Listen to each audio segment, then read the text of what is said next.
So, welcome to the Prime Cap Daily. As we casually trundle towards the weekend, I thought I'd give you an update on two schools of thought with regards to how a business, or indeed an individual, should approach recent rallies in the value of the pound. Because earlier on this week, Mrs May's Brexit deal was voted down by the House of Commons, and that saw the pound improve in value, largely because it meant that no deal, or indeed a soft Brexit, was slightly more likely. Now, as I talk to you at approximately 11 o'clock on Friday, the 18th of January, the pound against the euro is at 1.1344. The pound against the US dollar is at 1.2942. Now these rates are 2, maybe 3 cents higher than they were a week ago, and that's incredibly welcome for businesses in the UK, particularly businesses in the UK, because it means the difference between 1.11 and 1.13 against the euro for the pound is essentially about a percent and a half, or 2%.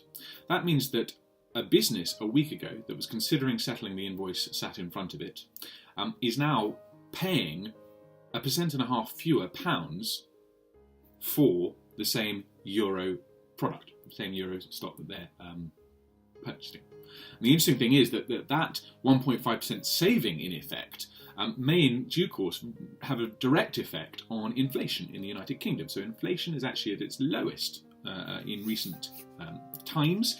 2.1% I think it is.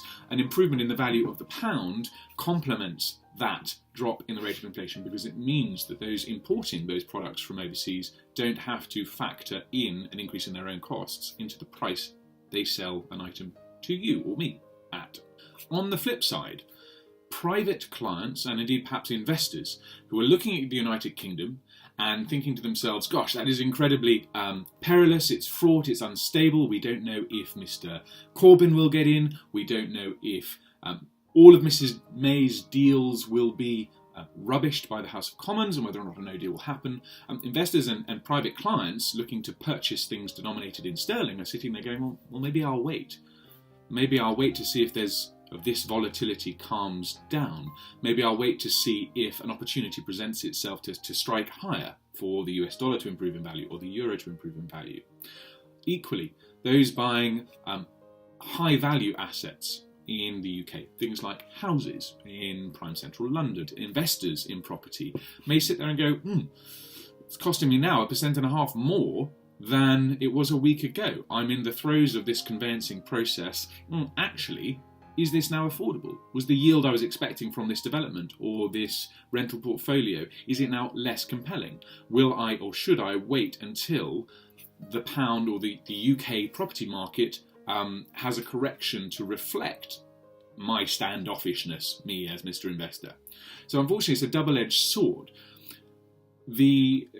Associated with some private client activities, probably a longer lead time. The effects won't be felt immediately, necessarily, of the pound strengthening in value. So the sort of the worsening of, or the lessening of the buying power of that foreign currency won't necessarily be felt immediately, unless of course you are in the middle of the process of buying something. If you're an estate agent, your customer may well be sitting there going, gosh, percent and a half, hadn't anticipated spending that. Consider, if you will, though, our rate of exchange can improve the rate of exchange your customer is offered, can deal at, and it normally, depending on, compared with the high street, it can be about 3% improvement.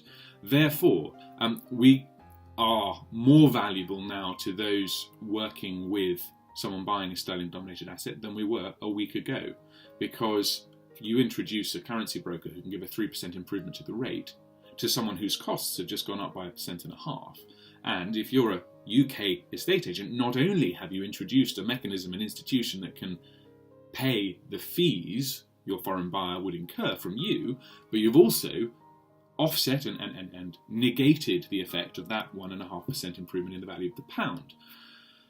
I could talk for hours about these sorts of concepts, and I'm totally taking for granted the fact that you understand the terminology that I'm using, but ultimately I'd invite you to give us a call.